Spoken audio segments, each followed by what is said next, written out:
নমস্কার, সবাই কেমন আছেন? আজকে আপনাদের একটা সহজভাবে পাঁঠার মাংস রান্না করে দেখাবো, তোমরা দেখতে থাকো। এখানে কিন্তু পেঁয়াজ ছাড়াই করব। অতএব প্রথমে এখানে 1 কেজি মতন মাংস নিয়ে নিয়েছি আমি। তোমরা দেখো, সর্ষের তেল, সাদা তেল, দুরকম তেল নিয়ে নিলাম। তাতে জিরে, শুকনো লঙ্কা, তেজপাতা, একটুখানি গরম তোমার এলাচ, দারচিনি অ্যাড করে দিলাম। এই তেলটা হওয়ার পর তাতে রসুন বাটাটা দিয়ে দিলাম। রসুন বাটাটা এদিক ওদিক করে নেওয়ার পর কুচনো টমেটো আর কাঁচা লঙ্কা দিয়ে দিলাম।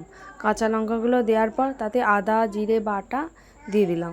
তাতে কাশ্মীরি লঙ্কার গুঁড়ো, লঙ্কা গুঁড়ো, হলুদ গুঁড়ো দিয়ে দিলাম। দিয়ে কিছুক্ষণ মশলাটা বেশ কষাতে লাগলাম। তারপর কষানোর পর একটুখানি যখন কড়ার লাগে ধরে যাবে তখন একটুখানি জল অ্যাড করে দিলাম। জল অ্যাড করে দেওয়ার পর তাতে পাঁঠার মাংস আর আলু দিয়ে দিলাম। দেওয়ার পর কিছুক্ষণ চাপা দিতে হবে আর কষতে হবে যাতে তলায় ধরে না যায়। এইভাবে বারবার কষিয়ে কষিয়ে যখন কড়ার কালারটা এরকম আসবে তখন সেটা কুকারে দিয়ে দিতে হবে। কুকারে না দিলে পাঁঠার মাংস সেদ্ধ হবেই না।